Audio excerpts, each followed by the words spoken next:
আসসালামু আলাইকুম, কেমন আছেন আপনারা? আশা করি ভালো আছেন, সুস্থ আছেন। তো আমিও বেশ ভালো আছি। তো যাই হোক, এদিকে মানে মেহেদিটা আমার দিদির মেয়েকে দিয়েছে, ও মানে শিখছে।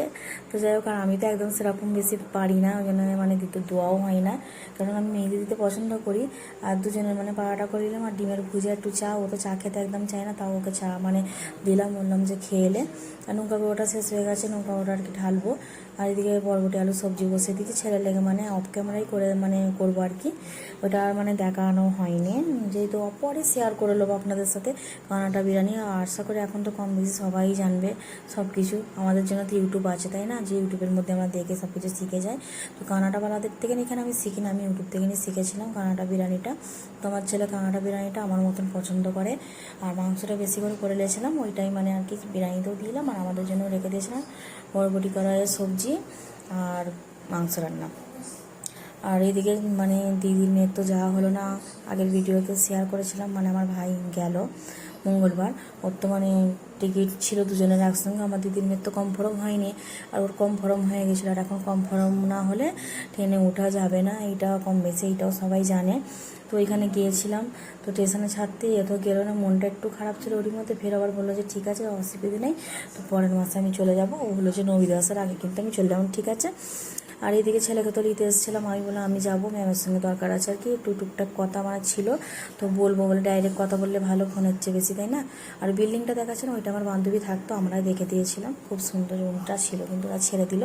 ওদের বাচ্চা কাচ্চা আছে না 3টে, তো সব প্রচুর ঝামেলা করতে বলে বিল্ডিং মালিক অবজেকশন দিয়েছিল, ছেড়ে দিয়েছে। আর এখানে বিল্ডিং মালিক মানে তো কানাডাওয়ালারা বিশাল খিটখিটে, পয়সার দিক দিয়েও আমার মানে বাঙালিদের পয়সা নিলে তো টপ করে দেবে না।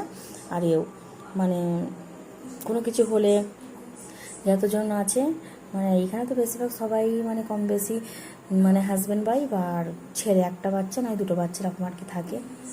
তো মানে ওরম আর কি। তো এরকম যদি দেশ থেকে কেউ আসে মানে 1 সপ্তাহের বেশি থাকলে অবজেকশন দেবে যে জলের প্রবলেম হচ্ছে, শেষ হয়ে যাচ্ছে, কেন আছে এই ওই। কেন এর আগে আমরা থেকেছি, আমরা জানি আরও অনেক রুমে। আমি তো 6টা বছর আমার দেখতে দেখতে কেটে গেল ব্যাঙ্গালোরটা, 7টা বছরে পড়ে গেল, যেহেতু আমার 6 বছর বিয়ে হয়েছে। আর আমি বিয়ের 1 মাস বাদেই চলে এসেছিলাম এইখানে। তো আর কানাডাওয়ালা বলতে আমরা যে আগে যে রুমটা ছিলাম, ওই রুমটা 2 লাখ টাকা ডিপোজিট, 12,000 ভাড়া ছিল। 2 লাখ টাকার মধ্যে 1.5 লাখ টাকা আমাদের দিয়েছে। আমাদেরকে তো রুমটা ছেড়ে দিতে হয়েছিল কুকুরের জন্য, ওদের কুকুর ছিল, ওদের তো একটা মানে করার দরকার ছিল যে একটা রুম ভাড়া দিয়েছি, কুকুরটাকে মেয়েদের একবার কুকুরটা হয় সবাইকে কামড়ে নিত, ওই জন্য কেউ আসতো না আমাদের এতে বাসায় ভয়ে। ওই জন্য আমি ভাবলাম যে থাকা যাবে না, এই বিল্ডিংয়ে ছেড়ে দিই। বিশেষ করে কারিগররা সব কিছু দিতে আসতো তো, সবজিপত্র ওই আর কি। আর এই জন্য ছেড়ে দিলাম বলে এইদিকে 3 মাস টাইম দিলাম। 3 মাসে টাইম হয়ে যাওয়ার কারণও 3 মাসের টাইম দিয়েও 3 মাসে 30,000 টাকা কাটলো। 30,000, ফের কালারের 10,000 টাকা কাটবে, আগে দিন বলেছিল 40,000, আর 10,000 টাকা তো দিলই না, 50,000 টাকা টোটাল দেয় না। 1.5 লাখ টাকা থেকে তাও খুচখুচ করে দিয়েছে, একবার 1 লাখ দিয়েছে আর একবার 50,000 দিয়েছিল। তো একবারই ওরা দেয় না, তো সবাই তো সমান না, কিন্তু কানাডাওয়ালার এখানকার পয়সাওয়ালা প্রচুর, কিন্তু তাও ওরা চামার। কিন্তু আমাদের এই কানাডাওয়ালাটা একদম অন্যরকম, মানে আমাদের এই বিল্ডিং মালিকটা কানাডাওয়ালাইও। এখানে কানাডাওয়ালা, তামিলওয়ালা, তারপরে গুজরাটি, মারাঠি সব রকমই আছে, আর এইখানে মেন হচ্ছে মানুষ হচ্ছে কানাডাওয়ালা। আর বিল্ডিং মালিকটা খুবই ভালো, অমায়িক, এত ভালো কি বলে, আমাকে তো মামা করে কথা বলে। আর আমার এই রুমটাও যে দেখেছিল, এই রুমটা আমিই দেখেছিলাম আর আমিই সব কিছু করেছিলাম। এর মানে কাগজ মানে এই বিল্ডিংটা মানে যে আমরা নিয়েছি যে এই এটা আর কি, রুমটা ভুল বলছি, রুমটার মানে যে পেপার আছে আমার নামেই আছে। আর বিল্ডিং মালিকটা পয়সাওয়ালা, তবে এরকম চামারও নাই, খুবই ভালো কোনো দিক দিয়ে। আর আমাদের বিল্ডিংয়ে সবাই যারা আছে সবাই লিজে, সবাই 7 লাখ টাকা করে এক একজনের, মানে এতে 7 লাখ, আগে 6 লাখ ছিল, এখন 7 লাখ হয়ে গেছে। আর বলতে বলতে তো রান্নাবান্না তো অনেক করেই ফেললাম। আমার পরের দিন এসে গেলাম, 2 দিনের মিলে আমার ভিডিওটা আছে, যেহেতু মাংস দিয়ে কপি দিয়ে মানে রান্না করলাম, আর এদিকে ডালের ফোড়ন দিয়ে দিলাম। ডালটা তো করতে হয়, যেহেতু সাদা ভাত যদি ছেলেকে দিই ডালের লেগে একটু করতে হয়, কারণ ও তো মানে আলু টালু তো মানে কিছুতেই তো খাবে না, প্রোটিন কোনো জিনিসে ও খেতে চায় না। আর আজকাল মাছ ভাজিনি, কারণ আগের দিনের চিকেন তান্দুরি একটু আছে, ওর হয়ে যাবে ওরই মধ্যে। তো চিকেন তান্দুরিটাও খায় না, যে খাই যে খুব একটা তা না, একদমই খেতে চায় না।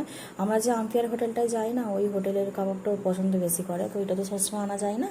ওই হোটেলটা মানে ধরো হচ্ছে বড়ো সড়ো হোটেল, 11:30 থেকে 12টার মধ্যে পুরো বন্ধ হয়ে যায়। ওর বাবা যেহেতু এখন আসতে অনেক লেট করছে, আগেও প্রচুর আনতো, সকাল করে আসতো, আর এখন তো চাপ আছে বাবার, যেহেতু এখন ওদের কানাডাওয়ালাদের শুক্রবারে বর্মানুষ্মী মানে পূজা আছে, পুজোর জন্যে ওদের প্রচুর কাজ হয়, মানে কানাডাওয়ালাদের নিয়েই তো কাজ এখানে মেন না। তো সোনাওয়ালাদের এখন প্রচুর কাজ আছে, হাতে চাপ, যাই হোক 15 আগস্ট বৃহস্পতিবার, শুক্রবারে কানাডাওয়ালাদের পুজো। আর এদিকে মানে মাংস রান্নাতে এত তেল বেরিয়েছে কি বলবো, কিন্তু আমি মাংস রান্নায় সেরকম তেল ব্যবহার করি না, কমই ব্যবহার করি, আর তেল প্রচুর বেরোয়। যারা এখানে আছে তারা অবশ্যই জানে। আর সেমই মনে হচ্ছিলো যে একটু রান্না করে ফেললাম অল্প করে। তো 15 আগস্টে ঘুরতে গিয়েছিলাম, ওই ভিডিওটা পরের মানে এতে শেয়ার করবো, নাহলে ভিডিওটা অনেকটা বড় হয়ে যাবে। পাড়াটা সকালবেলায় করলাম, মানে করতে গেছিলাম ছেনে আটা ময়দা ছিল, আমি আটা ময়দা মাখিয়ে একসাথে করি। বাবা চলে গেল, মানে কাস্টমার শোরুমওয়ালাতে ফোন এলো বলে আর্জেন্ট ছিল, চলে গেল, বললো আমি বাইরে খেয়ে নেবো, কিন্তু ও খায়নি। ওরকম বলে খেয়ে নেবো, সেই টাইমটা ওর থাকে না। একটা মানুষ কীভাবে না খেয়ে থাকে সেটা আমার হাজব্যান্ড মানে পারে আর কি। সারা দিন ও শুকিয়ে রাখলে মানে ও থেকে যাবে, কিন্তু ওকে ঘুমোতে ঠিক করে দিতে হবে। কদিন ধরে ওর মধ্যে অনেক চাপ পড়ছে, ওর বাবার একদম ঘুমোতে পারছে না বেচারি। যাই হোক অনেক রাত করে আসছে। যাই হোক স্বামীর একটু বলে দিলাম, পাড়াটা কোনো জন্য সন্ধ্যেবেলায় আর কি সেঁকে নিচ্ছে। তো আমরা খেয়েছিলাম, মাংস রান্না যেহেতু আছে সেমই করলাম, তো খেয়েছিলাম। বাকি এখন আছে, যেহেতু পরে তো আমি ভয়েসটা দিই। আর আপনারা অবশ্যই লাইক করবেন, এইটা মানে সব সময় বলে থাকি, তো বলছি আর কি। তো যাই হোক, তো পাড়াটা আমাকে এরকম লাল লালই ভাল লাগে। আর এদিকে আমার বাচ্চাগুলো খেলছিল আর কি, আমার বাচ্চাগুলো বলছি দুটোই, মানে নিচের বাঙালি বাচ্চা, এটা আসামের যে বাচ্চাটা বললাম, আর আমার ছেলে, দুজনে মিলে খেলা করছে। দুজনে তো প্রচুর মানে ওরাই দুজনেই খেলা করে একসাথে। আর বাকি তো কানাডাওয়ালা বাচ্চারা সব বাইরে খেলা করে। আমি আমার ছেলেকে সেরকম বেশি বাইরে বেরোতে দিই না, কারণ বাইরে গেলে সেই বাইরের একটা নেশা হয়ে যাবে, সারাদিন ওর দিকেই পড়ে থাকতে হবে। এখন তো দিদির মেয়ে আছে বলে করছে, ওর তো যাওয়া হলো না, ও আগের মাসে যাবে। যাই হোক আপনাদের সঙ্গে আস্তে আস্তে সব কিছুই শেয়ার করবো। এই কাজগুলো মোমের মধ্যে আছে, কুন্ডনের, শর্টের, পালিশের, বলের, কাস্টিংয়ের, সব রকম কাজ আমাদের হয়। এগুলো পুরো ডাইরেক্ট তৈরি করা কাজ। তবে এগুলো অনেক পুরনো মানে আমার কাছে তো ফটোই থাকে, ভিডিওতে সেভাবে আমি কীভাবে তুলবো। আমি কি দোকানে আর যাই, অনেক দিন বাদে তো আমার যাওয়া হয়, ভিডিও তোলা হয় না। আর সাকিনাদি বলেছিল যে সোনা জিনিস কিছু শেয়ার করবেন তো এই জন্য করলাম। যাই হোক আপনারা ভালো থাকবেন, সুস্থ থাকবেন।